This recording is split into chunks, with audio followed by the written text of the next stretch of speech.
Welcome, members, to this afternoon's meeting of the Public Accounts Committee. Headsets are available in the room for translation, as you know, and for amplification, please ensure that phones are either switched off or on silent. In an emergency, please follow the ushers. We've received one apology today from Vicky Howells, who was actually on PAC business at the Supporting People National Advisory Board Regional Survey User event being held in Nantgarw. Do members have any declarations of interest they'd like to make today? Okay. Item 2, we've got a few papers to note, and first of all, the Auditor General for Wales report on the Central Government Accounts 2016-17. This is the second report on the audits of the financial statements of central government bodies and was published on the 20th of December 2017. Anthony Barrett, would you like to comment on this? Thanks, Chair. Just by way of introduction, really, we've done this for a number of years in local government just to highlight the key issues from an accounts perspective that bodies will need to focus on and some of the challenges they're facing. This is our second report on central government accounts. We expect this to become an annual report to provide that sort of summary and consolidation of our knowledge of some of the issues. In future years, we'll be looking to incorporate NHS accounts work into that as well, so that you will have not just you, but the public will have a total picture of the work we do on accounts. Thanks, Anthony. Any questions for Anthony on that? No? Good. It was very remiss of me not to ask members to agree the minutes. I'm out of practice over Christmas. Minutes of the meeting held on 11th of December. Happy with the minutes? Good. Okay, moving on then and to paper to note, the second paper to note, and that's the Auditor General for Wales report on local government homelessness 2017. This report was published on the 9th of January. As this is a local government specific report, and directs no recommendations to the Welsh Government specifically, I wouldn't propose that we undertake any further work ourselves on this inquiry. However, there may be some issues arising out of it which will be interesting in the context of the Supporting People inquiry. So I'm proposing to send a copy to John Griffiths, Chair of the Equality, Local Government and Communities Committee, who's expressed an interest in looking further at this. We happy with that approach? Are we confident that the Local Government Committee will be holding a hearing on it? That's their intention, I believe. Yeah, they're going to be looking at homelessness in the medium term, and then rough sleepers in the shorter term inquiry. So that's actually on their work programme. Right, because there are quite a few issues of concern in the report. I think they do need to be looked at formally by some committees. So as long as we're confident that they can have an opportunity to properly scrutinise it, then fine. We can keep an eye on their progress with it, and then if there are any future issues we have, we can always return to it. But I think in the first instance, it's worth leaving it to them to explore. Can we make sure that there's some, in terms of our Supporting People inquiry, there is some focused look at this? We're allowed to bring up some of these issues, particularly because it is a troubling read in parts. Yeah. Okay. Another, Oscar? Page 91 is actually the improvement of homelessness in the areas. It's a nice diagram and nice work. But it's clearly stating in the last line, it hasn't been audited. But if you look at this, there's so much improvement, but many in declining. So we need to have that sort of audit declining. Is there in homelessness? Why is there? Yeah. Okay, so we're happy to leave it to that committee, but in terms of the if any issues arise in future, certainly in terms of supporting people, we can factor those in. Yeah. Don't look convinced. Just to clarify, you just don't want it to. There will be a chance under Supporting People to look at some of the issues coming out of this report. That's the clarification I'm looking for. Yeah. Yes. Yeah, I mean, I think you've got the government in next week on supporting people, so there's an opportunity there to pick up in general terms, I think, some of the issues arising from this report. Obviously, supporting people is one small element that contributes to a much bigger picture that this report sets out. The proposed course, if we could just have some protected time in that scrutiny session next week to ask about some of the issues coming out of this report. Specifically. Yeah. Okay. The third paper to note is public procurement and the Welsh Government's response to the Auditor General's report on the National Procurement Service, which has been copied just for information. The committee received a briefing from the Auditor General on the 11th of December at the last meeting ahead of the Welsh Government response and has agreed to undertake an inquiry into public procurement. We've got evidence sessions scheduled for this term. Happy to note that response from the Government. Can I just express some concern with recommendation 5, page 139 of the pack papers. They've accepted our recommendation, sorry, the auditor's recommendation, that MPS makes members more aware of its provisions, and the government have accepted it by saying they're going to do a series of case study reports. Case study reports, like pilot projects, are the standard tool for unimaginative civil service responses. You're talking about recommendation 5? Yes. Now, can I ask that the team from the Audit Office whether or not they think a series of case study reports is sufficient? Not on its own. I think it's probably a job of work in terms of the daily interaction of MPS going forward to ensure that those that are potentially buying into the frameworks, or the public bodies who could buy into those frameworks, are made aware on a case-by-case framework basis of the extent to which those things have kind of been built in and embedded. So that I think there is scope to go a bit further than what has been set out. And is there any indication they plan to do that? Well, not at the moment. We've only just received this response. But I mean, this is I think they're due to come in early March, so there's an opportunity to follow that. We'll make sure we log that for those briefings. Yeah, I mean, that's a good opportunity in March, a good timely point to take that up. Okay, and the fourth paper to note is the implementation of the NHS Finance Act 2014. And we've had some additional information on issues highlighted in the zero-based review undertaken within Hywel University Health Board, following a request that we made on the 20th of November. Members happy to note the letter? Can I just ask about the hospital catering letter from Andrew Goodall? He says right at the very end that the framework, which he explained to us was his preferred way of dealing with this, would not be made available to NHS Wales organisations to call from until October 2019. That's just when they're going to be able to call from it. Doesn't mean it's going to be actually in place then. Can we be reminded of when this started from? So it was, I think, a 7-year delay. Do any of the officials remember where we'll be up to by October 2019? This does seem to be becoming absurd. I think we'd be coming up to about 10 years. Well, since our initial work, certainly it would be the best part of 9-10 years since the original PSE inquiry on this. That was one of our observations, which was there seemed to also be a long lead time for the framework between going out to tender and then the end of the process. Obviously, some of these OG processes can take a long time, but it's not really clear why a 9-month process from kind of start to end should be the case. Of course, you'll recall that things have changed in that we've moved from, shall we procure one system for the NHS Wales as a whole to a kind of more framework approach, which they could or could not buy into. So I think you're right to make those observations, obviously. It has been going on for now a considerable length of time. It's absurd. And given the report from the Audit Office on NWIS, are we confident that they're going to be able to deliver this within this time frame? Because it was a very critical report. Now, I can't say, having read it, I feel particularly reassured that they are able to pull this off, especially given the delay there's been. So I'd support a letter back to Andrew Goodall expressing particularly the concern that Matthew just made about the length of the delay in the procurement, and also just drawing attention to the whole farrago. We can do that, and I was going to propose that we ask for a progress report later in the year, in autumn later, but we can flag that up with them at this point and say we'll be looking to see some sort of improvement. Well, a specific justification of why it's taking so long between the beginning of that process and the October 2019 outcome. Yeah, I was going to say, I think just in terms of, they make reference to a gateway review and some recommendations on that. So it would be useful to find out what those recommendations were, what the timescales are for putting those recommendations into place, because, as you say, the timetable does seem to be somewhat protracted. As I understand that, there are considerable concerns in some of the health boards about this whole system, and it may yet all fall over. So I think we do need to keep an eye on this and make government aware that we are keeping an eye on it.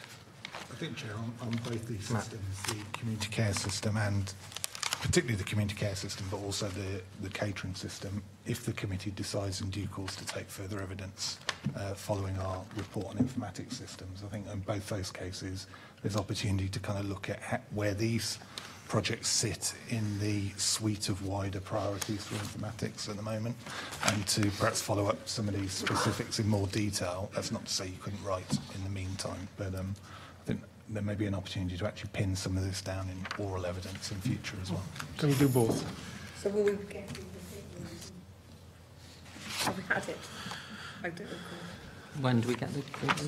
It's an amber assessment, isn't it? Catering review specifically on the community care system, the one referenced in here.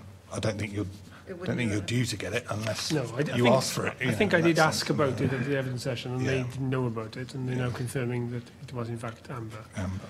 So I think we should ask for the key points from it and the lessons learned, and what it means. Because as I understand it, there are considerable concerns in the system about it. We can do that. Given that we leapt on to the fifth paper, I assume you're happy with the fourth paper? I just wanted to ask a question about... Obviously not. 2.4.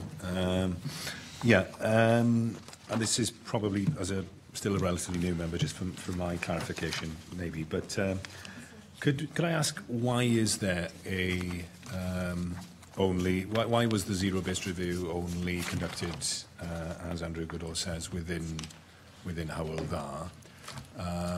If it has obviously brought a lot of interesting information to light, why isn't it happening across the NHS? And as a dotted line to that, I understand that there is an efficiency review, whether that's the exact terminology that's being used. I mean, that's effectively what it is across the Welsh NHS. I mean, how does that relate to this zero-based review? The zero-based review was, I think, one element of the work undertaken at Howell Dda. Deloitte's also did it. I think, my understanding, a slightly wider review, which they also did it, went into Cardiff and Vale and, if I'm right, ABMU as well. I understand there may be some more work underway at BCU, Health Board as well, of a similar ilk. But I think the zero-based review was a particularly focused piece of work. What Andrew's letter hasn't done is articulate on some of the wider messages that fell out from Deloitte's work across the piece.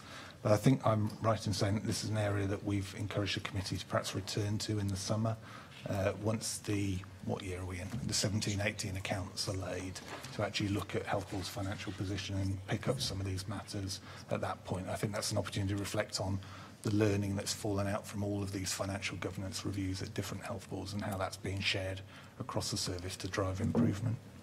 Okay. How about we write to Andrew Goodall at this point and ask him both the issues raised, and then we can return to it later? Yeah, I'd be interested in if we could have an overview of all the sort of relevant efficiency review type, efficiency savings type, an activity that is happening right across the Welsh NHS. Would be interesting to know. Good. Okay. Item 3.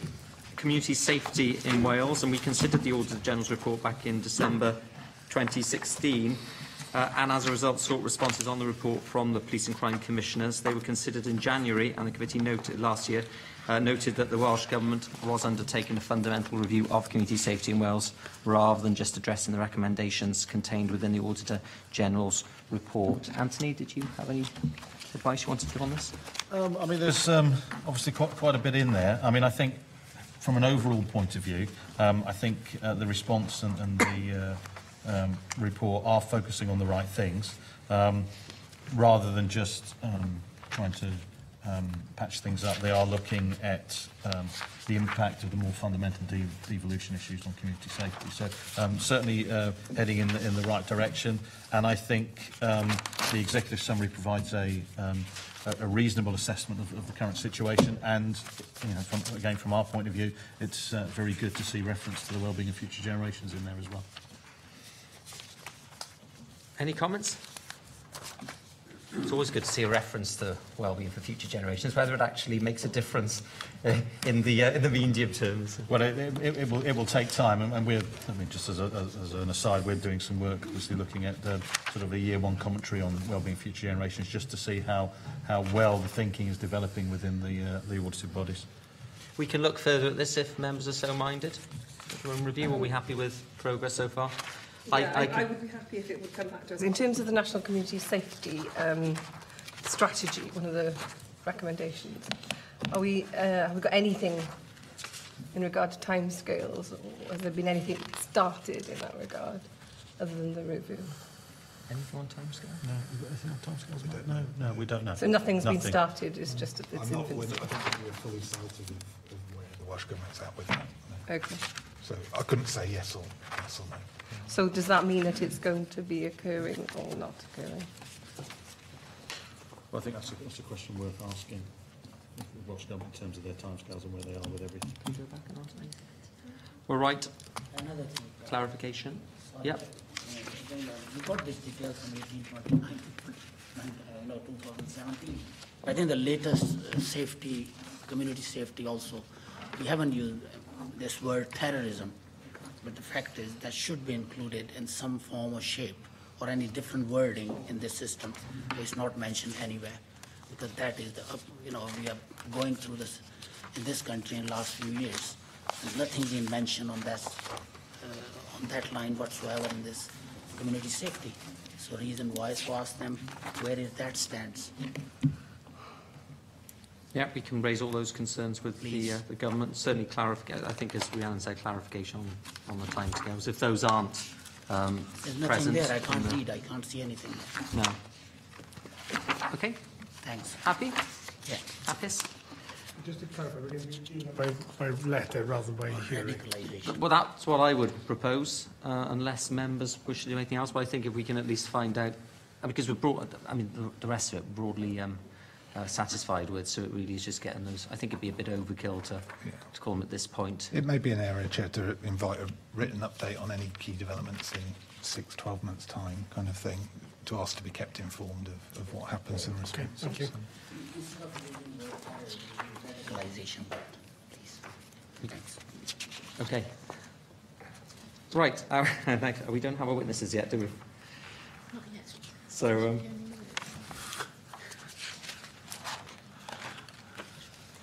We might as well, mightn't we? Yeah. We are awaiting our witnesses for item 4, our introductory session with the new Director Generals, who are not far away, but in the meantime we shall take a very short break. Well, they normally...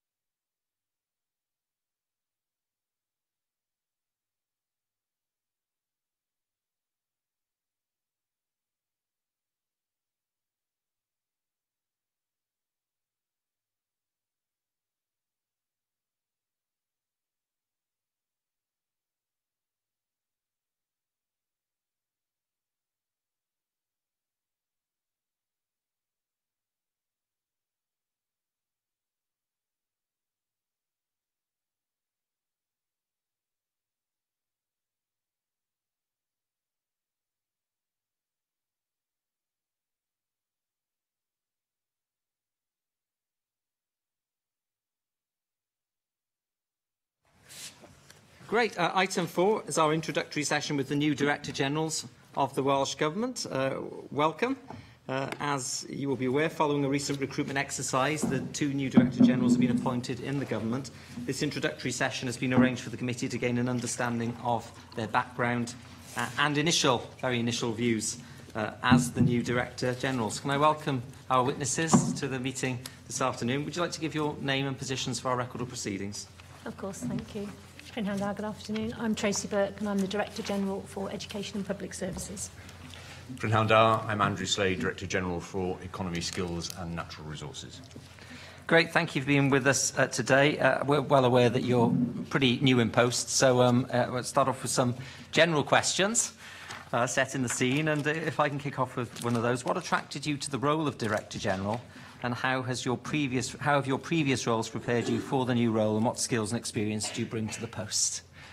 Who wants to take? Tracy? I'll start then. Sounds like an Chair. interview question, It doesn't does it? indeed, yes. You're And on I that am, process. I'm the veteran between the two of us because I think I've been in post now 6 weeks and Andrew just in his second week.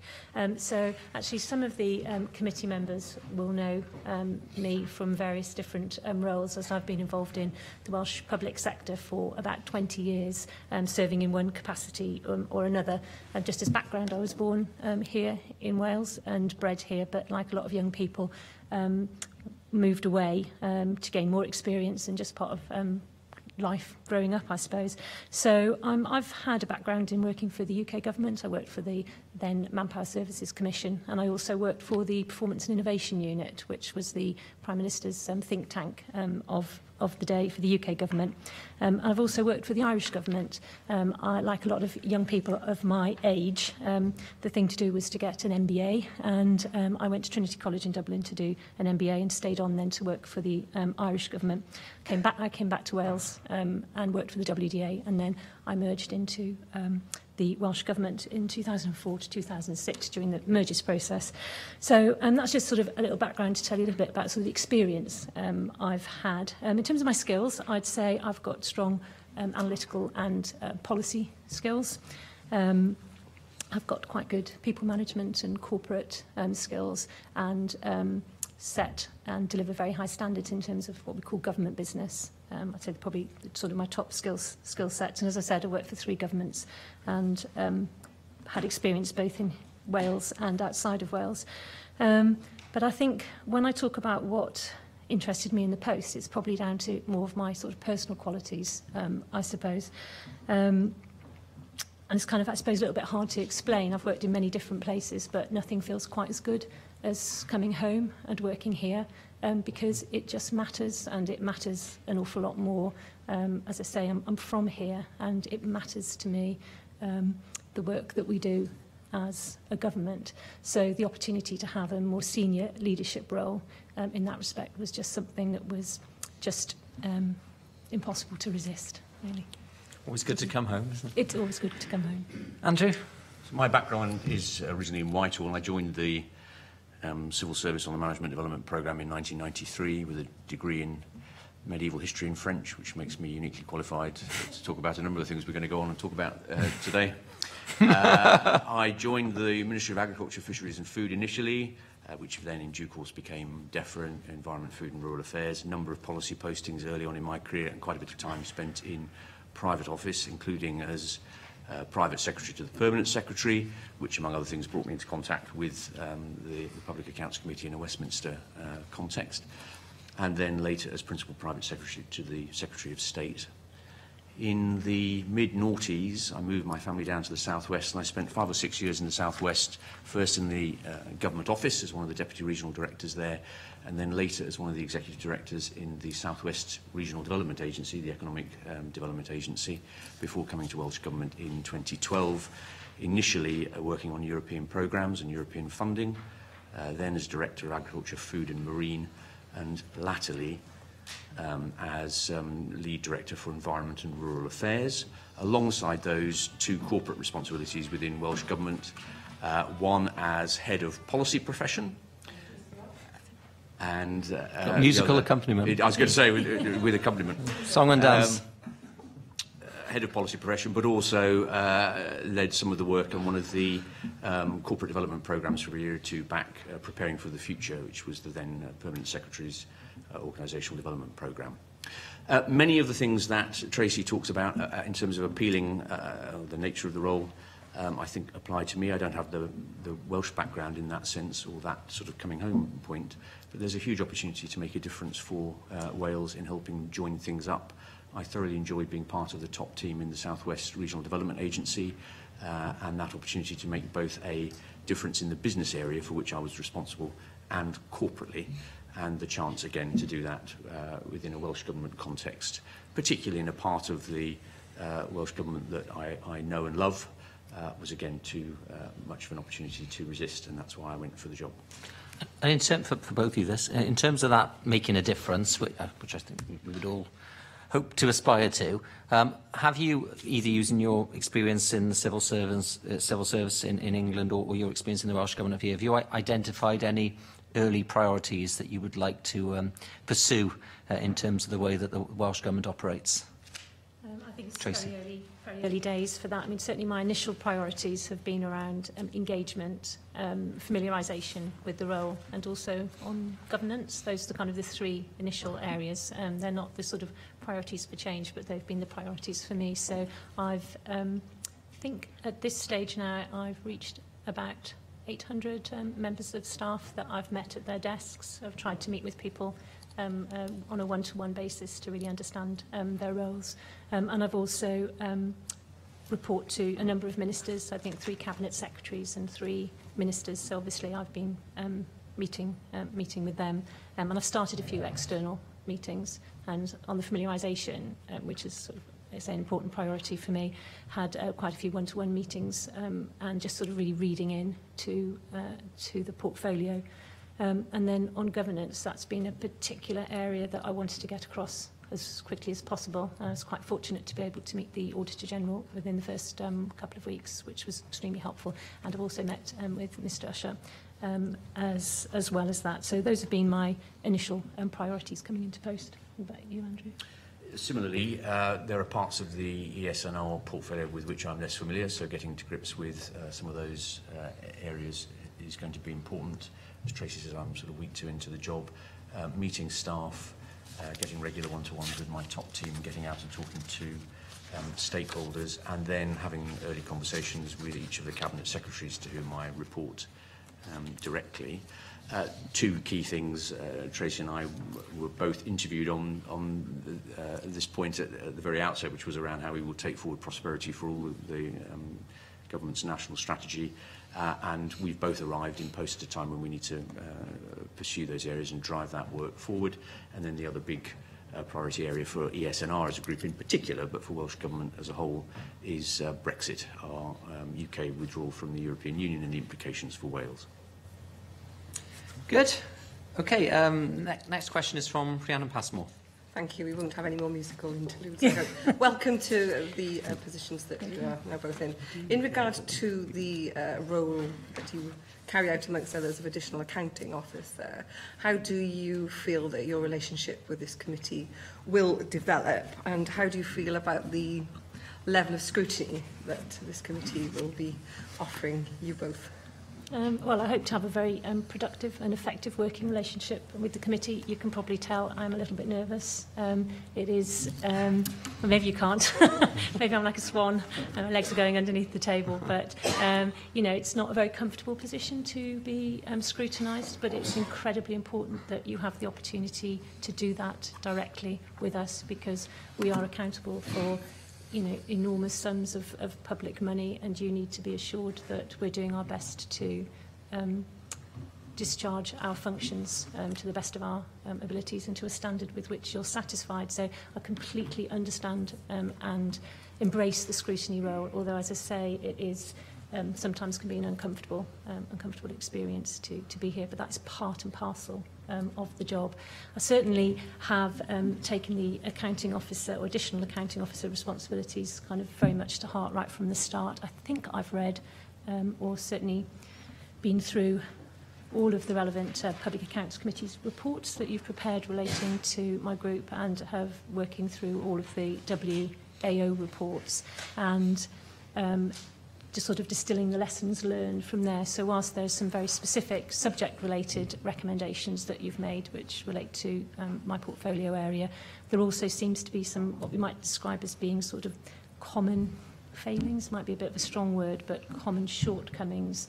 So issues around commercial expertise, perhaps poor project management in cases, sometimes lack of clarity over roles and responsibilities, and data, information sharing, transparency, those sorts of issues. So I've asked for updates on all of those recommendations, and we'll be following that closely. But I can certainly give you my assurance that I will be giving you as complete and as comprehensive information as I can to assist you with your work. I think it's in the nature of the business that I will be before you on a regular basis. The committee's got a lot of interest across the piece in relation to Welsh Government, but I'm aware, again, in relation to past inquiries, the work that's gone on in relation to the Economy, Skills and Natural Resources group. As Tracy says, coming under scrutiny of this sort is not particularly comfortable. It's not meant to be. It's a part of the democratic government process. It's a reminder to us, if we needed it, that we have both executive responsibilities and then personal accountability through our designation as Additional Accounting Officer. I've been an Additional Accounting Officer for a couple of years now in respect of my sort of environment and rural affairs work, in particular in respect of common agricultural policy money, European Union funds, and the standards that requires, and in terms of how we communicate those standards out to our teams, the people we work with, incredibly important. As Tracy says, I will come and I will give you full and frank information and answer any questions to the best of my ability, and the same will be true of the people who work to me and around me when they come before you as well. Thank you. In regard to former post holders, some have been described as being risk neutral or risk liking. What is your attitude to risk in terms of your positions moving forward and everything that entails for wider policy? I would say that I'm probably slightly risk averse, I'd say, or maybe slightly more risk averse than perhaps my predecessor. It's hard to say really. I didn't work that closely with Owen, but looking at the comments that he made about moving the culture from, I think something, I can't remember his exact phrase, but from risk liking, I think was the phrase. I read through the transcripts of his attendance here at various inquiries that you've had, and that was sort of a theme of his.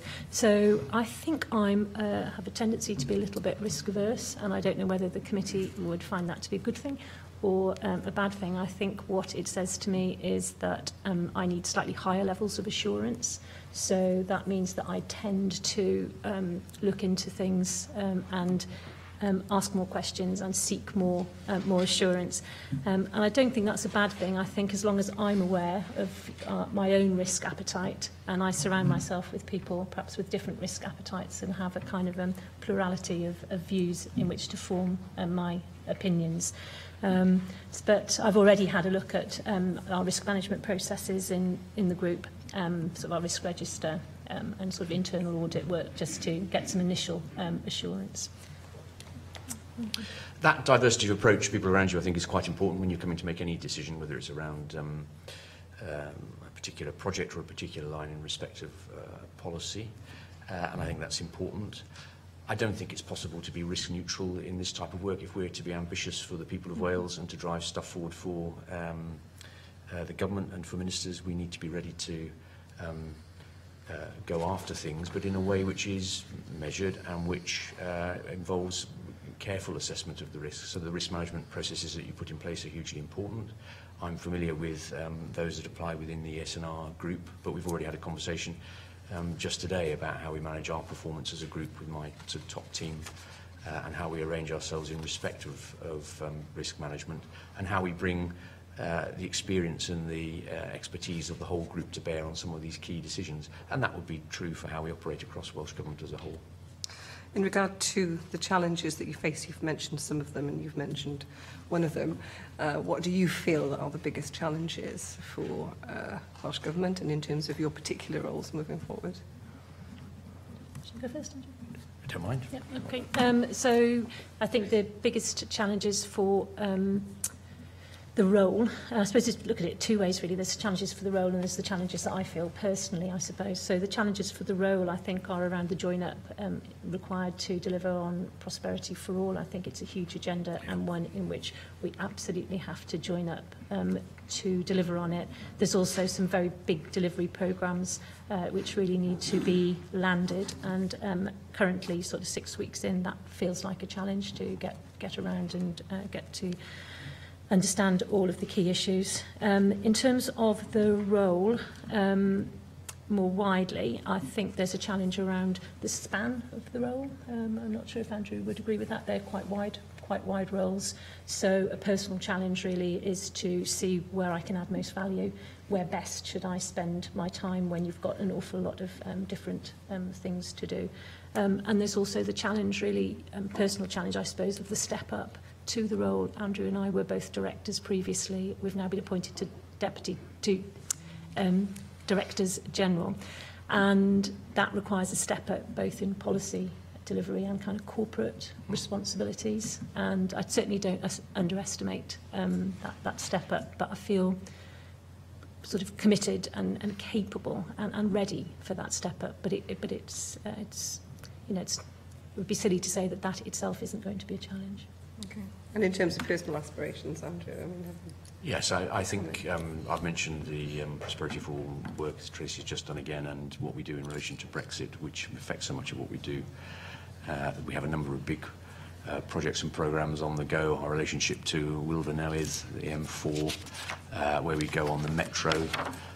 We've got some very live issues that are cross-cutters, not just within my group, but across Welsh Government on tackling problems of air quality.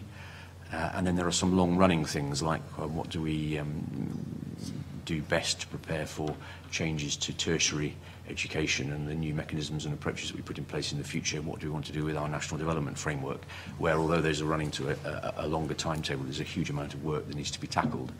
And a bit like when you take on a house or a property and it has a garden, you need to think about the garden alongside the things that need doing inside the house. There's some of those longer term things that we need to get going on or progress alongside the more urgent, immediate things upon us. okay, thank you. Interesting analogy for the Welsh Government, House on the Garden.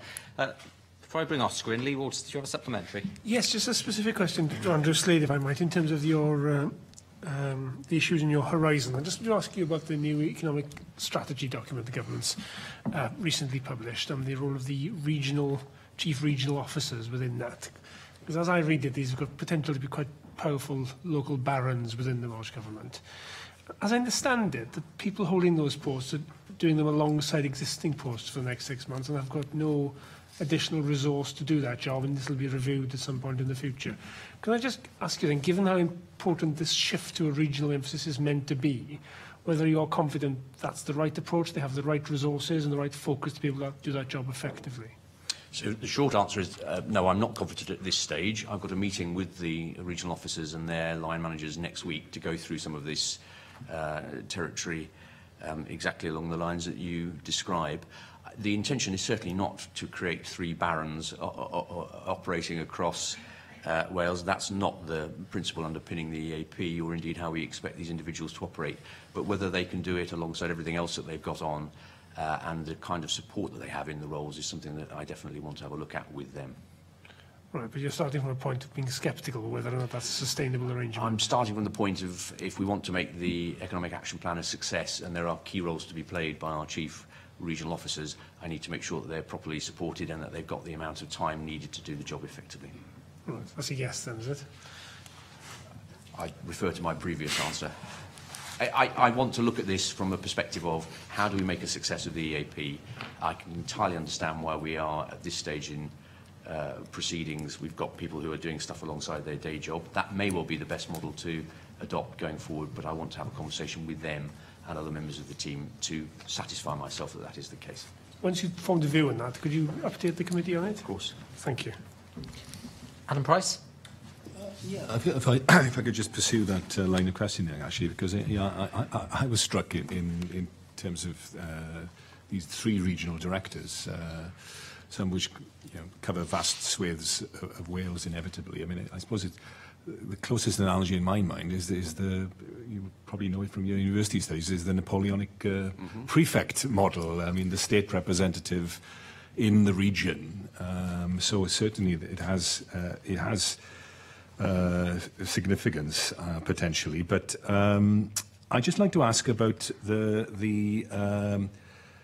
the areas of Wales in terms of the Economic Action Plan that actually cross those 3 boundaries, and in particular 2, which is the valleys, which cross 2 of those 3 regions, and then rural Wales, which arguably, possibly crosses all 3. So will there be, I don't know, sub-prefects maybe responsible for traversing those regional boundaries? So again, we're not intending that the chief regional officers should be prefects or in charge of French departments or that model, although I entirely see where you're coming from. the expectation is that they will act as central points of contact and have an overview for what's happening in those regions. And I see the model, from my own perspective, a bit more like that which operated within the government office network in England a few years ago, which was not that you had people who were barons or prefects, but were pulling together, thinking, making sure that you had key lines of contact to key companies and key players, local authorities and so on. And we're taking a more place-based approach to how we develop the economy in this context. The Valleys, of course, has a task force looking at this ministerially led, precisely because of the nature of the challenges and potential opportunities for the Valleys. So subject already to a set of structures that sit alongside the new regions. In respect of rural Wales, I had a meeting on that just last week. How does all this come together in terms of the narrative for different parts of Wales? Are we clear that we are clear enough around the offer to rural Wales? Is our offer built largely around what I used to think of as part of the Environment and Rural Affairs portfolio, principally around the land-based sectors and food, or is it wider than that? So there's quite a lot of work now off the back of that meeting to pursue some of these points further. Ministers are very interested in this area, not just from the point of view of how we come across in regions or in areas, but in terms of how we link that up to our wider objectives for Wales as a whole. Sorry, a very brief supplementary to the supplementary. The answer was very interesting.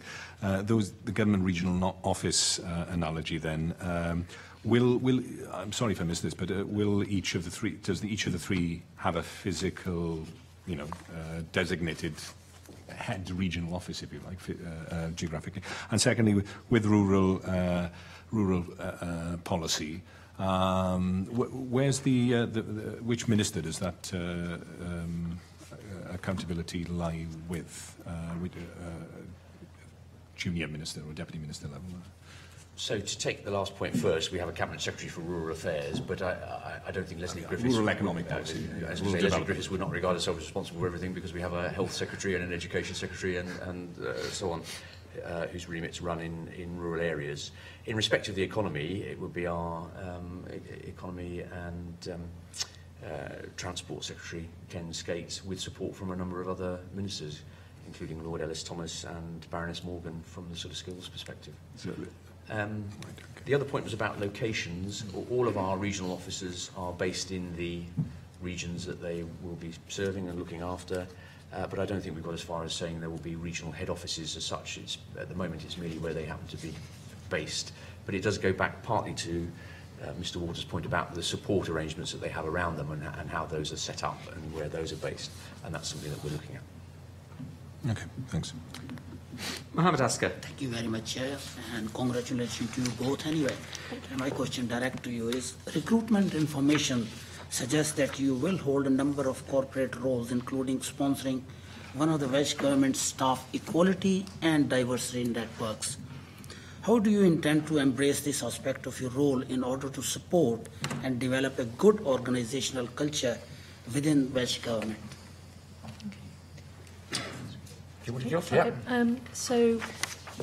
I've been asked to lead the Women's Network. I think we've got about 4 or 5 different equality and diversity networks in the Welsh Government, and I've been asked to lead the Women's Network, which I'm absolutely delighted to do. So I haven't met with the leads for the network yet, but that is being diarised. They've been in touch and are very keen for an early meeting. For me, it's a perfect network to head up, and I look forward to working with the women in the Welsh Government to understand what any barriers there are to them progressing in the organisation, but also what opportunities there might be too, and also perhaps sharing my experience if that's of interest to them. So I'm committed and interested in taking that network forward. So I'm board level champion sponsor for the PRISM network, the LGBT plus network, a responsibility which, as Tracy just said, in respect of the Women's Network, I will take very seriously. We had our first photo op on Friday and get that out round through the organisation. They're a very active network, lots of good work going on already across Welsh Government, and it's a pleasure and a privilege to be asked to come and represent them at board level. I think the other thing to do there, which is sort of reflected in your question is about the wider corporate role that we can play over and beyond the network champion roles. There's a lot that we can do as part of Sian's top team, I think, in terms of not just the leadership provided by the organisation, but the tone that we set and the culture that we engender through the work that we do. But also, ES&R Group is about 2,400 people. That's a lot of people. It's getting on for half of Welsh Government. So not just what I do in my cross-Welsh Government work, but what I'm doing within the group and making sure that we are working effectively with the different protected characteristics networks, I think is going to be vital too as part of that kind of culture setting process. Thank you very much. But the thing is, you have answered two questions rather, giving the early priorities in your jobs, what you're going to actually implement. But my question to you is, what new priorities you're going to put in your education department and natural resources, which is very important, which we know there are so much to do. What are the new priorities you're going to bring into your respective departments? Okay. Is that specifically in relation to the networks that we're leading? Okay. Well, as I say, I think probably my main priority would be to see what barriers there are to women's progression in the workplace, and particularly areas where, through my action or my leadership, that I can help make a difference. Particularly interested in part-time workers. So many women end up, because of caring responsibilities, either for parents or for their children, working part-time. And I think there is quite a bit of work for us to do as an organisation in making sure that part-time workers have the same opportunities for progression as full-time workers. So things like job share, those kind of issues will be initial priorities. I've got an early conversation with the PRISM network in a week or two's time, where I want to listen to what they perceive as some of the issues blocking progress, whether that's around facilities and infrastructure or about the way that we approach a number of staffing issues across the organisation. On the wider piece across ES&R Group, we're moving into a different phase now on Brexit, which I mentioned earlier. And that brings with it new challenges and things that the group as a whole will need to get to grips with, including in how we work with other parts of the UK. And if we take the Economic Action Plan, one of the strands of that is around decarbonisation and the green growth agenda, and that will certainly be a big focus for me in the new role going forward. That's an area which we've been working away on, but I think needs sort of new focus and effort. Thank you.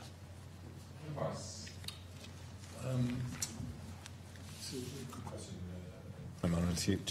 to Andrew, but I'd be interested in how you approach within your the areas within and your ambit the whole question of Brexit and this massive swathe of things you could be focusing on. So how do you prioritise?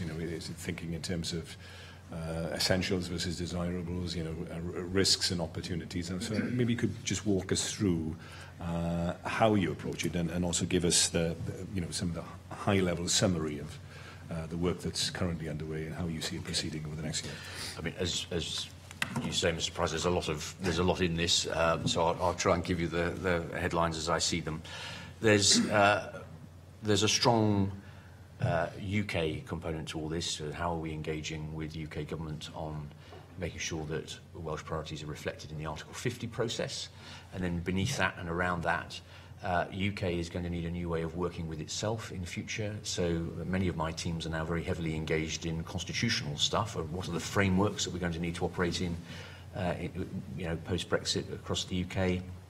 How do those interplay with devolved responsibilities? So, for example, with respect to agriculture, the sort of world that I've come up through originally and then latterly, agriculture is a devolved competence, and therefore the expectation is that we would manage agricultural issues here. That's the responsibility of Welsh ministers. Nevertheless, we completely agree, and the First Minister's been very clear about this, that with respect to our concerns about the withdrawal bill, Welsh Government is willing to engage with the UK Government, and indeed we are at an operational level, on how you design frameworks to enable the UK to operate and function effectively in the future. You don't want to put in place a series of blockages within the internal UK market that would make life more challenging.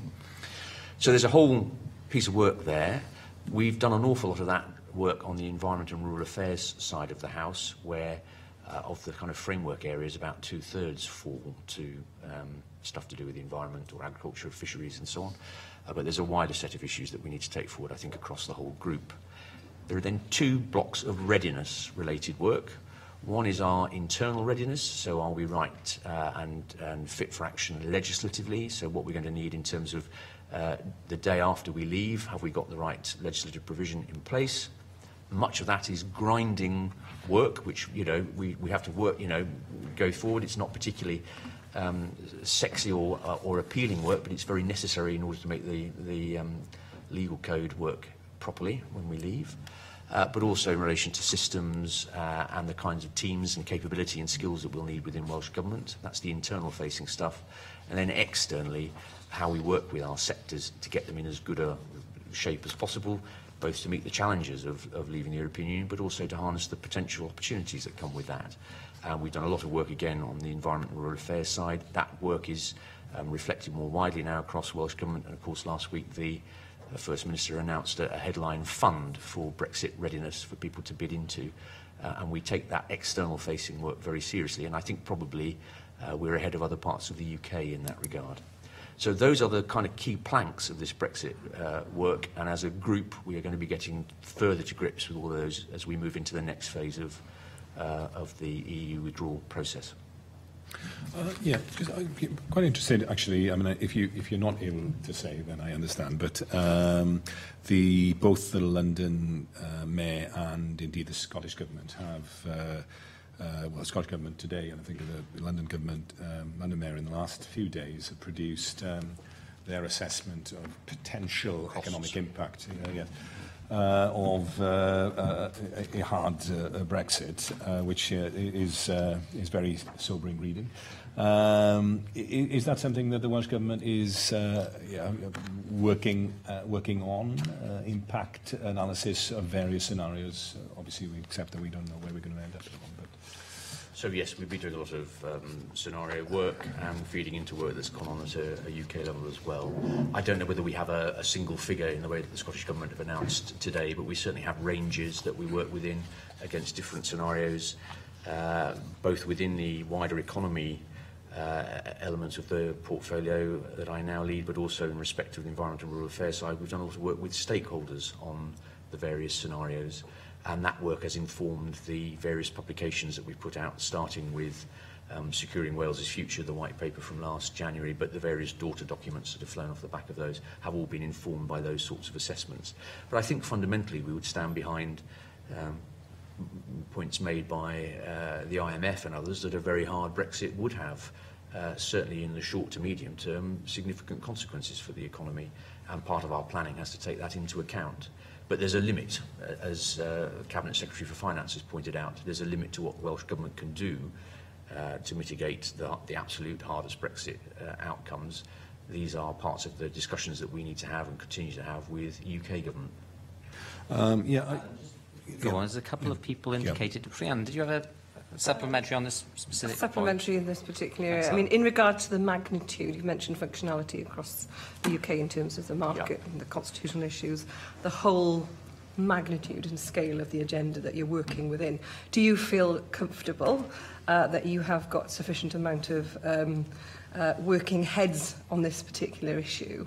And in regard as to the potential for the hard Brexit and the view of the IMF around how that could be of significant impact to us economically, do you feel that you're in a position to be able to bring more people on board to work on this if necessary?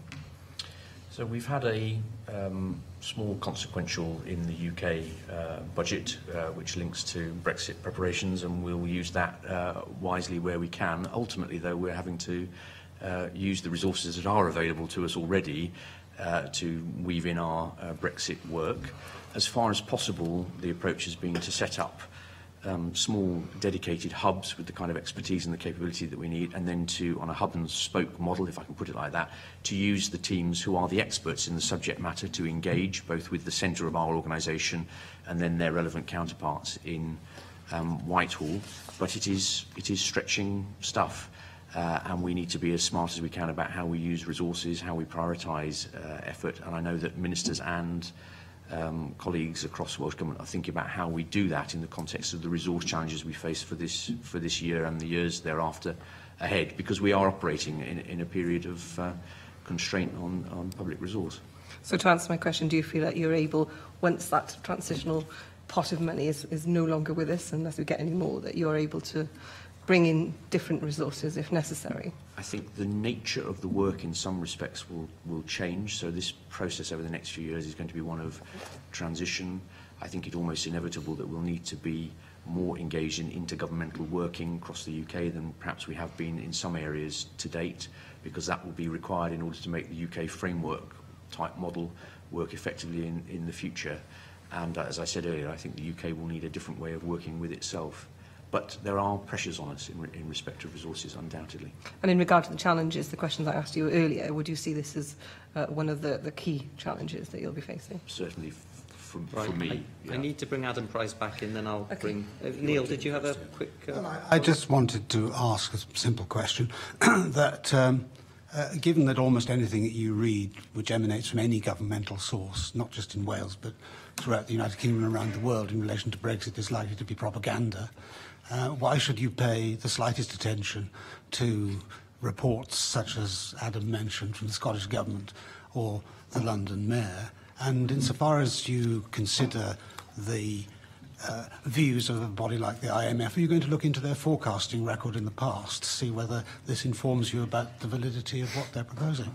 Well, Mr Hamilton knows the views of the Welsh Government, and we could spend a lot of time talking about... I don't want you to stray into the area of policy, of course. About forecasts, as you say, we're getting into policy. I think the key thing, going back to Mr Price's question of Ms Passmore's as well, is to make sure that we are as ready as we can be for the different scenarios that are coming. It's not all about downside risk, it's about upside opportunity as well. First Minister's been clear that the Welsh Government didn't seek Brexit, but it's going to try and make the best of it for Wales. And, you know, in respect of certain aspects of, for example, regulation or other things, I can see lots of opportunities to do things in a different way in future, but they need to be worked through carefully. Adam Price.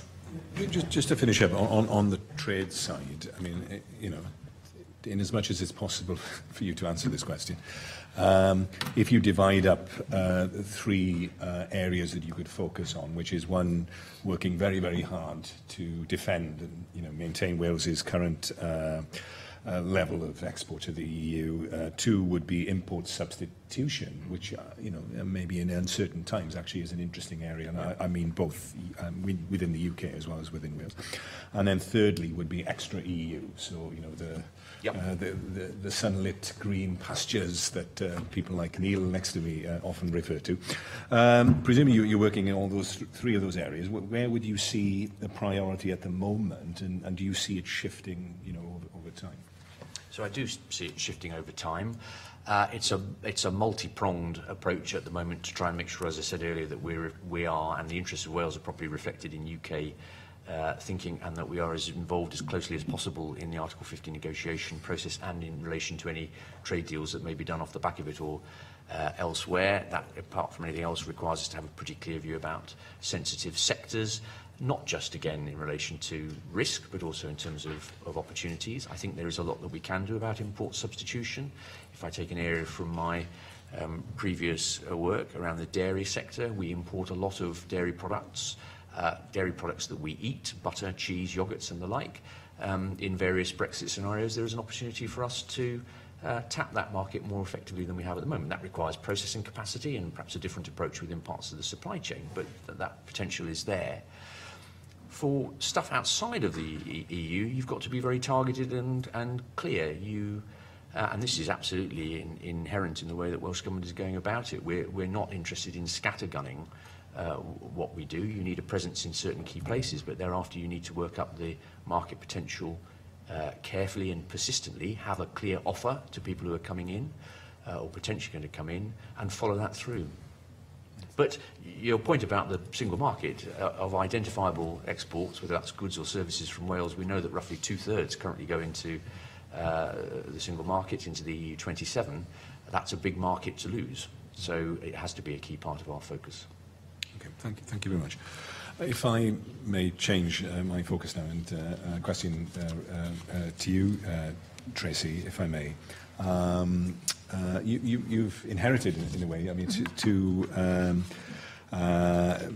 sort of large-scale areas of transformational reform, both in education and in public services, primarily the local government reorganisation, aka reform agenda. Are you picking them up halfway through? But I mean, they're probably decade-long programmes of reform. So say a little bit about how you see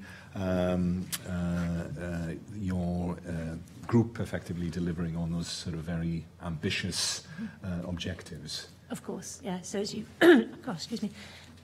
As you say, there are two major reform agendas, both large in scale and, as some of the timescales are quite long. Thanks, Andrew. So I've got a little bit of a cold, so excuse me. Yeah. On the education reform, that is really a very new area to me, as you'll have seen from my background. I do not have a background in education, so that's felt like a very large learning curve for me right across a number of aspects of the reform and the overall education strategy. So I've been reading in as much as I can.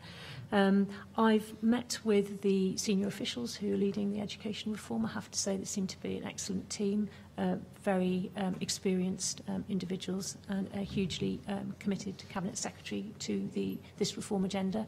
So on the education reform, I have my first sort of management scrutiny of the curriculum reform this Thursday, where we'll have a chance to go through the timetable. I'm aware of the revised timetable which the Cabinet Secretary announced, which I understand was based on feedback from stakeholders. So I'll be going through that on Thursday with the team and sort of satisfying myself to progress, but also various elements of the reform, because it's a number of different programmes and elements to it. So I'll be taking the opportunity to take various elements through something we've got called the Assurance Board. I have to say, Owen Evans left me what seems to be an extremely well-managed group with very good management and assurance processes in it, which was a huge comfort in starting to get to grips with these issues. So I'll be taking those through our Assurance Board and our Management Board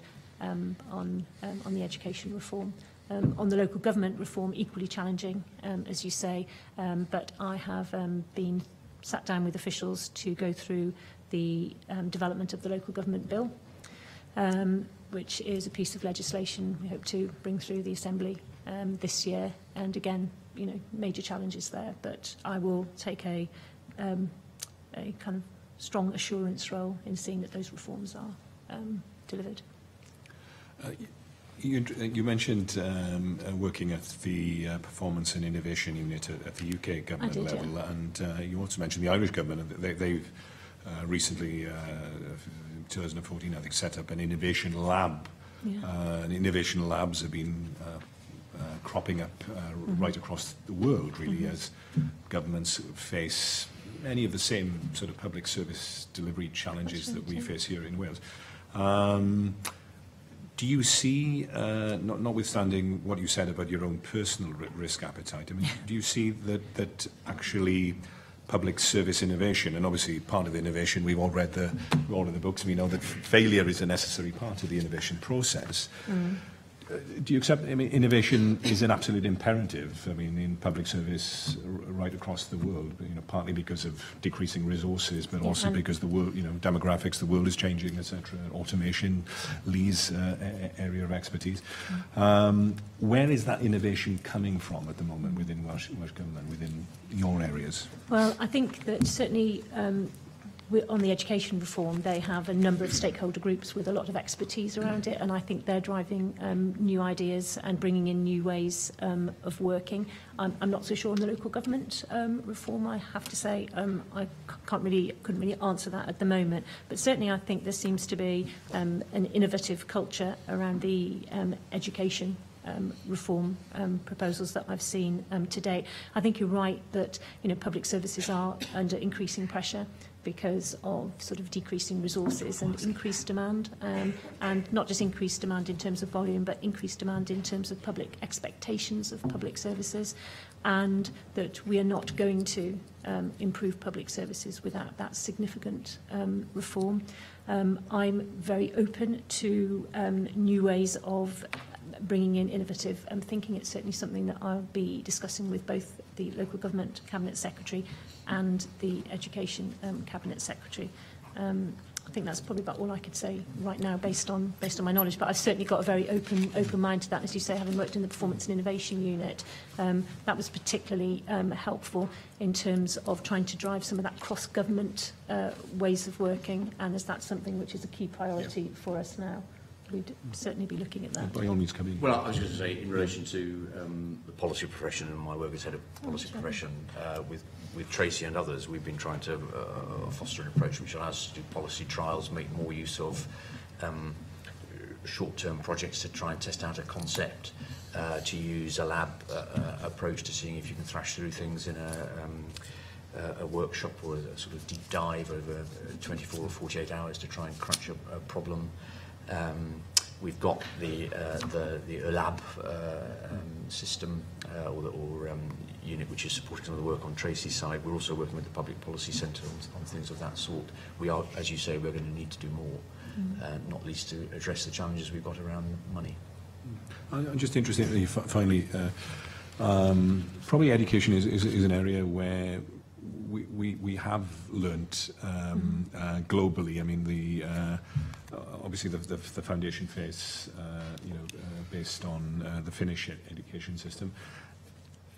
Do we do that systematically? Do we engage in policy learning rather than trying to reinvent the wheel?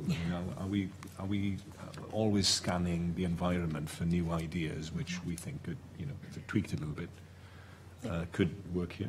Absolutely. The best ideas are not always the ideas that we've come up with ourselves, and certainly part of any good policy making process should be that horizon scanning to learn from best practice elsewhere.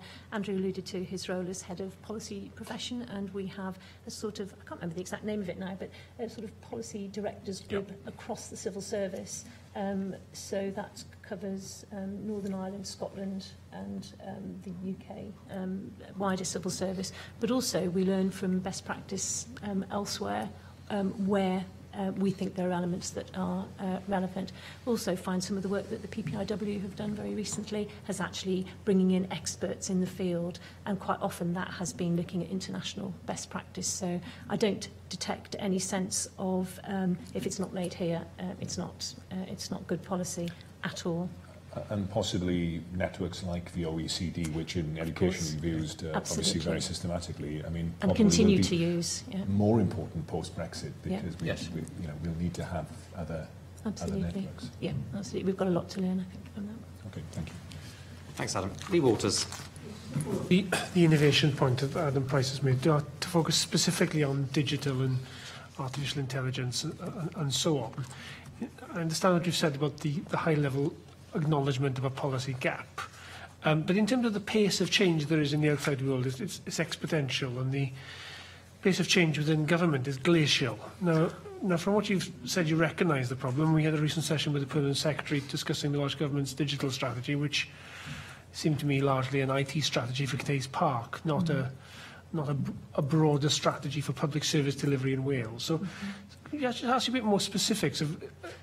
It's the fact you acknowledge the problem is an excellent start. But in terms of the capacity to deliver that change, both within the local government, the services that come under your umbrella, and within the Welsh Government itself, we seem to have an awfully large mountain to climb. So what are the early steps into the foothills that you plan to take in the next 6-9 months? So I've obviously read the transcript from the committee at which you discussed that, and the one prior to that, and the note from the Permanent Secretary to get as wide a perspective as I possibly can. And I know that the Leader of the House's portfolio actually has now, as a covers digital infrastructure, digital inclusion, and that digital service transformation. And so certainly I'll be playing my part in supporting her in that role. In terms specifically of the areas which are in my portfolio, the local government digital agenda, I believe that there was a report in just last year which all 22 local authorities took part in. I did make a note of it actually because I was having a read of it, called the Digital Baseline Report. So that's looked at 4 elements of local government sort of preparedness for a digital future, or the digital future. So it looked at the maturity of their digital services. It looked at their use of data, their plans for ICT and how they share best practice. So certainly for me, that will be the starting point for ongoing work with local government. And in education, we have Hub, which is a digital platform for sharing best practice. So those are 2 specific areas that I'll certainly be taking action on. Well, I mean, as your question implies, there's an awful lot that we can learn from others. I think there's, in many respects, it's unlikely that government will ever be quite as innovative and out there on digital as commercial enterprises in a number of respects. Nevertheless, the government digital service at UK level have done a lot of good work, and we can learn more from that. Within my own area, I think it's patchy. We have probably the best online application process for common agricultural policy payments, certainly within the UK, and I would argue probably within the EU, or certainly one of the front runners within the EU. If you talk to people who do cross-border applications, England and Wales, they much prefer the Welsh system. It's more intuitive. It gives people sight of the whole enterprise with maps and a whole range of other business tools which are helpful to them in addition to the process of applying for Common Agricultural Policy funding. So we've done a lot of work there using agile methodologies with our stakeholders, bringing them in, how does this look to you? So we're actively using the user as our guide to what's needed and coming up with something that makes sense and works effectively. So there is learning that we've done and applied within Welsh Government already, but there are lots of other areas where, either in relation to service delivery or in relation to how we do digital content for our guidance, our websites, we've got a lot to do. I understand that. My question was what we're going to do about it.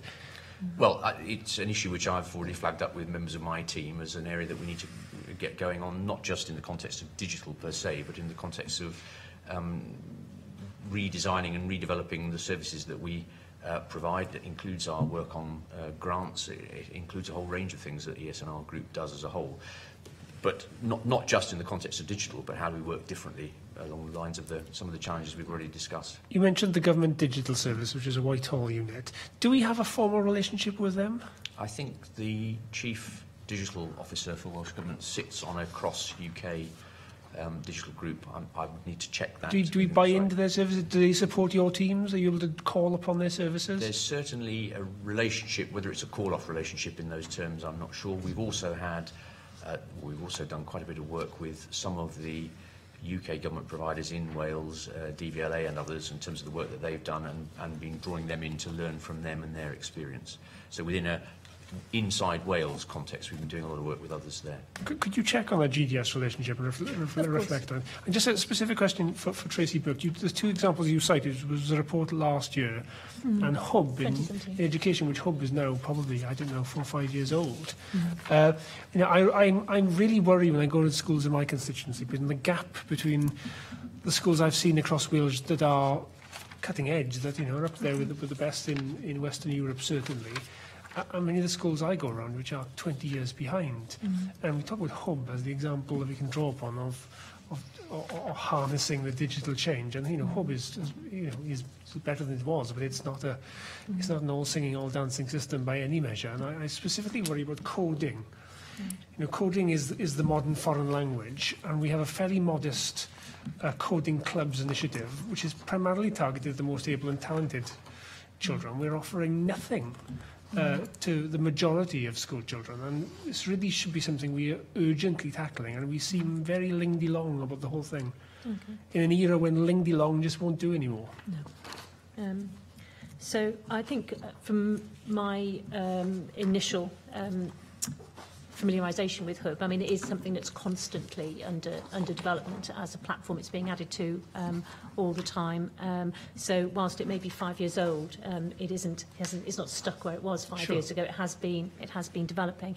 I can't answer the more specific question around coding and what we're doing, but if it's appropriate, I'd be more than happy to provide a note on what we're doing on that, which would be in more detail than I can provide here today. I was trying to get my head around it myself. But I think it's an important aspect of the... It is, absolutely. I'd be more than happy to do that. If you can get back to us, that'd be great. Did you have any more questions, Lee? I have a separate question I'd like to ask about the Future Generations Act.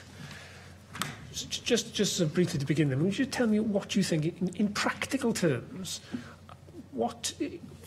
in what way your team's doing things differently as a result of the Future Generations Act? Shall I start? Yes, okay. No, that's fine. It is certainly challenging them to think differently when making policy.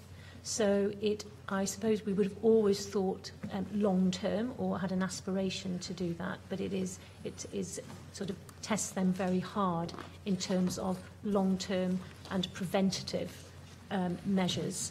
It also challenges in policy making around collaborative working and making sure that we are thinking around collaborative working in proper partnerships with people, long-standing, sustainable partnerships. So it's testing in that regard.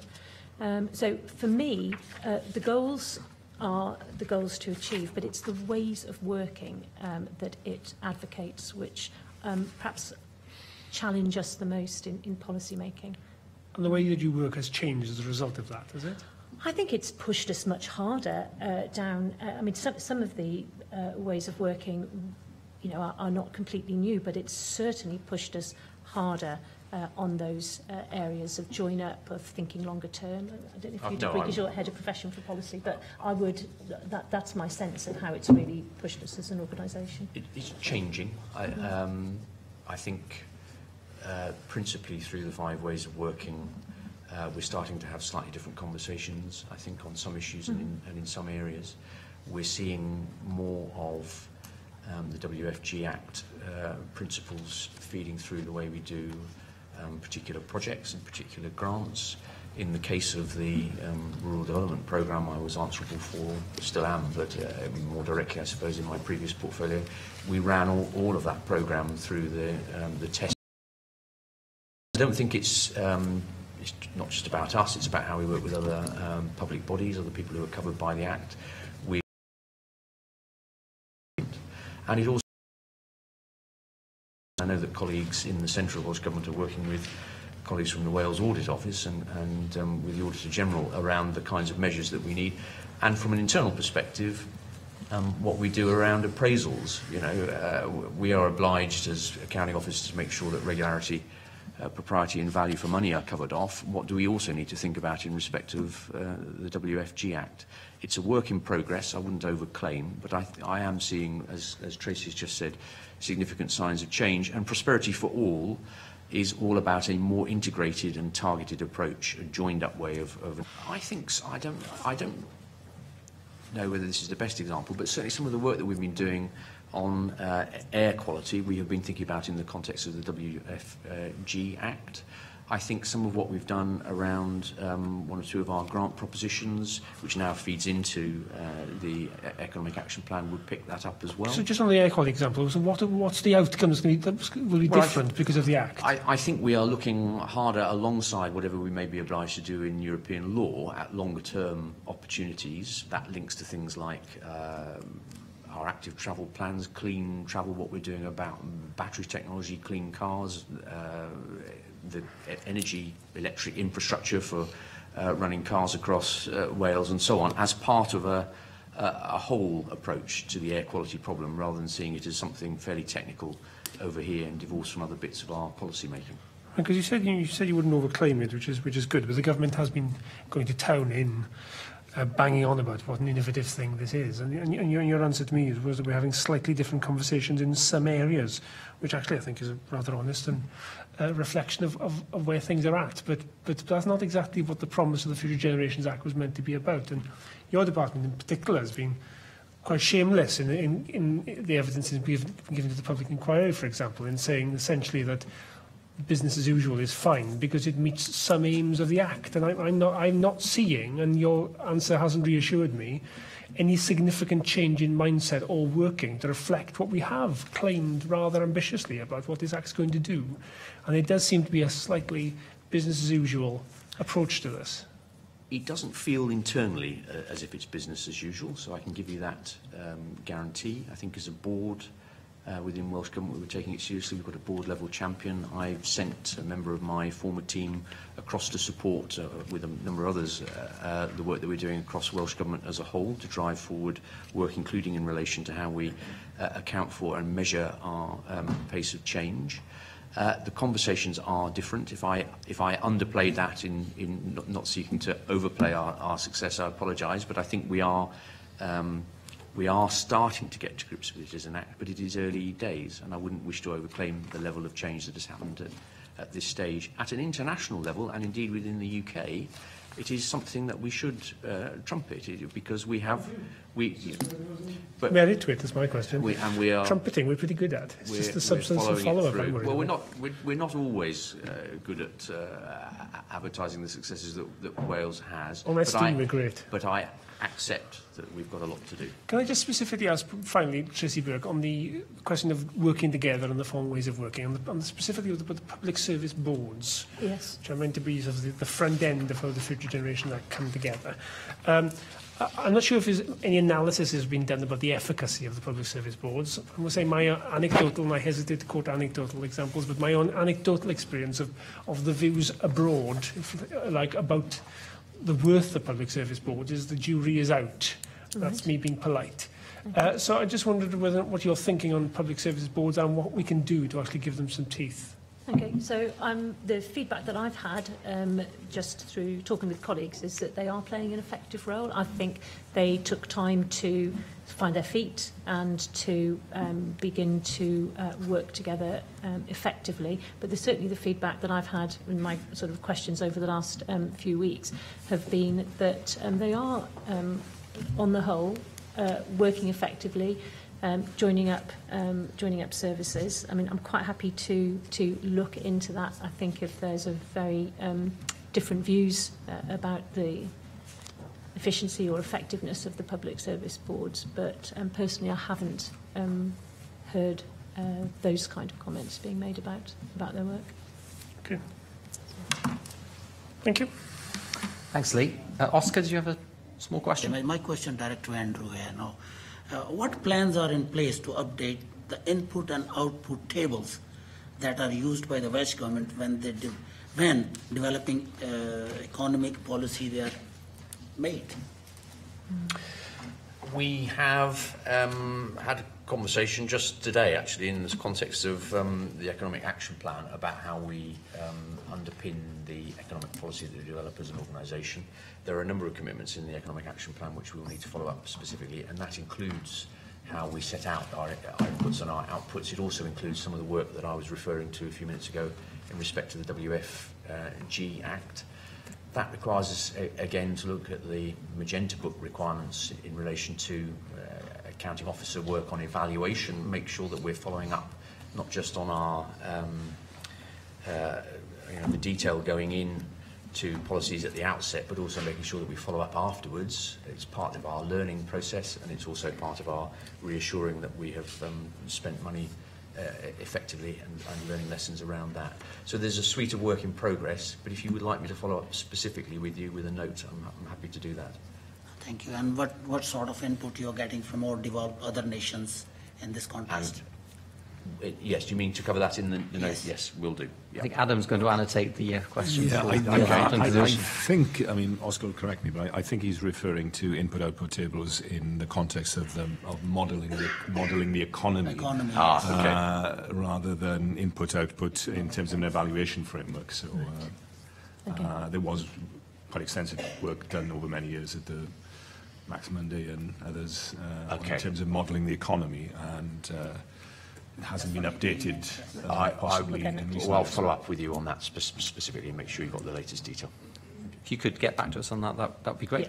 Neil Hamilton. I'd just like to ask you about the Welsh Government-funded arm's-length bodies. With the candour that one always hopes for in a senior civil servant in his valedictory meeting with the committee, James Price said in October that arm's-length bodies have been a bit of a bane of his life.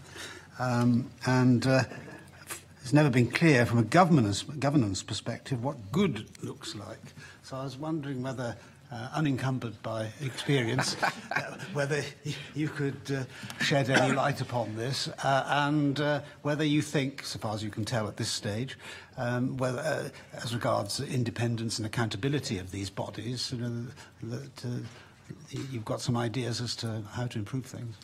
So, whether they've been the bane of my life or not, arms-length bodies have been a big part of my career from Whitehall days, and indeed I've looked at this from both ends of the telescope, having worked in a regional development agency in a non-departmental public body, and the requirements that used to come down to us from Whitehall. There's a review that's more or less complete now, that's gone on across Welsh Government. A lot of the arms-length bodies are within the ASNR group's sort of purview, and we have contributed very significantly to that review. Indeed, James Price, my predecessor, I think got it going in the context of the ASNR, and then we all agreed it was better to do this from a sort of Welsh Government perspective. I think, I may be wrong about this, that the Permanent Secretary's either written to you or is about to write to you with some of the sort of key findings of that review. It's around a mixture of things: clarity, some of the points that Tracy was making earlier, clarity about instructions, transparency, being very clear about lines of government, making sure that we've got good record keeping in place, making sure that we're learning from best practice. I don't think the intention is that we should centralise all ALB sponsorship functions into one place, because they're such a diverse group, but making sure that we have clear arrangements, consistency of approach, and that we're learning along the way, I think will be some of the things that we will be doing, including how they're treated from the point of view of accounting and so on. How do you intend to establish and build on existing relationships in this area? A lot of these bodies, of course, straddle different areas of policy, so that your teams inside government will not be congruent with these bodies, and so there's a lot of dispersal of responsibility, isn't there? So in those circumstances, it's quite difficult to see where the central focus might be inside your departments. So there will, if there isn't already, certainly as a result of the review, there will be an accountable lead sponsor function within Welsh Government for each of these bodies. I think in most cases that is already true, but we will follow that through and make sure that is absolutely the case. And it is their responsibility to make sure that in our various interactions with those bodies we've got a more joined up approach. From my own perspective, part of it is getting out and meeting the individuals concerned, the chairs and the chief executives where that is appropriate, talking to the sponsorship teams and making sure we're clear about what we're looking for in our relationship with those bodies, and making sure that that is clearly set out in the paperwork that exists. If I could just add, so if they are a bane, I've only got 2 arm's length bodies, so perhaps there will be less of an issue. I have Qualifications Wales and the Local Democracy and Boundary Commission. So I have, and both of those have accounting officer responsibilities. So I've already met with the Director for Qualifications Wales just to discuss accounting officer responsibilities, and also to check that the framework document was in place and it was regularly reviewed. And I will continue to meet with him going forward. And I have a meeting in the diary next month to do the same with the Local Democracy and Boundary Commission. Right. Just to add from my point of view. I'm conscious that we're banging up against the deadline of 3:30, but it's just one more question I'd like to ask.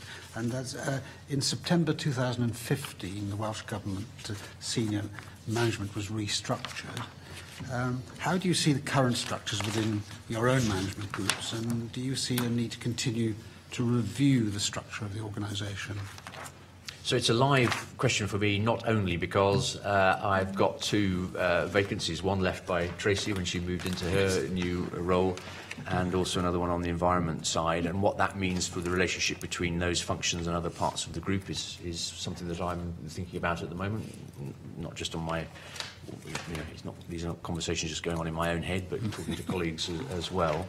I think structures are undoubtedly important, but if we're to deliver prosperity for all and the economic action plan successfully, it's going to have to be much more about how we work across the organisation, matrix working, pushing through programmes where you've got accountable leads for particular outcomes, but then drawing in other people.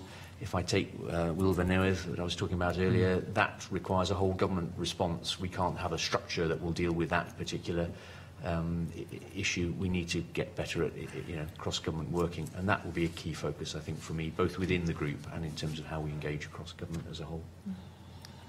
Right. In response to your earlier question, the Permanent Secretary is due to write to the committee shortly regarding arm's length bodies. So you're quite right in what you said about that being a timely issue. We are bumping up against the deadline, but I think, Lee Waters, did you have a very quick final answer? To Andrew Slade, specifically on arm's length bodies, specifically Transport for Wales. James Price, when he gave his valedictory, said that he thought there's a strong case for giving Transport for Wales powers in order to be able to capitalise on land values around future metro stations. When I asked the Cabinet Secretary about this in Senedd recently, he seemed less enthused about the idea. Just wondering if you can give us an update on where policy is on that. I don't have a particular view on that at the moment. I've got a briefing session on Transport for Wales coming up. I think it's either the end of this week or early next. We, apart from anything else, that's because James, going into that new role, stepped away from certain of the conversations and discussions that we needed to have. And to be honest, I haven't had a chance to talk to the Cabinet Secretary about it either. But that will be one of the key issues for me in the next few weeks, the role, the setup for Transport for Wales and how we move that forward, and the type of work that it can take forward for Wales as a whole. If you could clarify that specific point once you were clear, that would be great. Yep. Thank you. And of course, it's always tempting, Fake, to say "and finally," because immediately Adam Price thought of a question. So you can have the last word. Well, you can have the last word, of course. This is in the breaking news category as well, I'm afraid. But seeing as procurement and economic infrastructure, Andrew, is part of your role, I was wondering if you could give us a sense of what, if the work has gone on today, if you can give us a sense of factually what the exposure potentially is for Wales as a result of Carillion's bankruptcy, and a more general question then what are the contingency planning in situations like this? I mean, what happens next when a large contractor goes into liquidation, and also how do we avoid, what kind of stress tests do we put in place to try and minimise this eventuality? So my understanding, Mr Price, at the moment is that our exposure is relatively low across Welsh Government. We haven't got lots of schools being built by Carillion, or hospitals, or parts of hospitals for that matter. There's a degree of modest exposure in respect to some of our road programmes, the A40 and the A55. I think some design work was being undertaken by Carillion. I think from memory, but I will check for you, that in each case they were acting as a subcontractor, and there was contingency provision in the event that a subcontractor wasn't able to fulfil their part of the contract, and I'm pretty sure that we own the intellectual property as well. Carillion also do some landscaping maintenance work around portions of the A465, but again, I think probably in criticality terms that's relatively limited. I think you will be aware as a committee that they were a named sub-bidder as part of the Wales and Borders franchise. We're in the process of working out with our lawyers what that means, but again, I think the view is that that is not a showstopper, but I wouldn't wish to give you a definitive answer today. The state of companies, their balance sheets, their sort of cash flow positions is one of the things that we do look at before we enter into any contractual arrangement with people, and I think probably at least one of the road contracts was done at a time when we knew that Carillion was probably under a degree of stress, and we weighed up the risks associated with it and the possibility of bringing somebody else in the event that they weren't able to fulfil the contract, and the view was taken on that basis that we should proceed. So that partly answers your stress test process. We have to work pretty closely with UK government and others on this, and indeed the things that we say around Carillion, we have to be a little bit circumspect for obvious reasons. UK government has given a commitment in respect of service delivery, that much we know, but beyond that at this stage I don't think I can advise. A relatively small number of people are employed by Carillion in Wales, and we're having a look at the implications for them at the moment. Okay, thank you. Thank you. Appreciate it. And that's it. That is the final question. Can I thank our witnesses for being with us today, Andrew Slade and Tracy Burke from the Welsh Government. As Oscar said earlier, congratulations in your new role. Thank you for giving us a bit of a flavour of how things are at this point as you start out in your new roles as Director Generals, but I look forward to working with you in future. Thank you, Chair. Thank you. We'll send you a transcript of today's session for you to check before it's finalised. I'm here to see you next week as well, next Monday. So. Thank you. Thank you. Never stops. Never stops. No. Thank you very much, all of you. Appreciate it. Okay, I propose, in accordance with Standing Order 70.42, the committee resolves to meet in private for items 6 and 7 of today's meeting. All content? Great.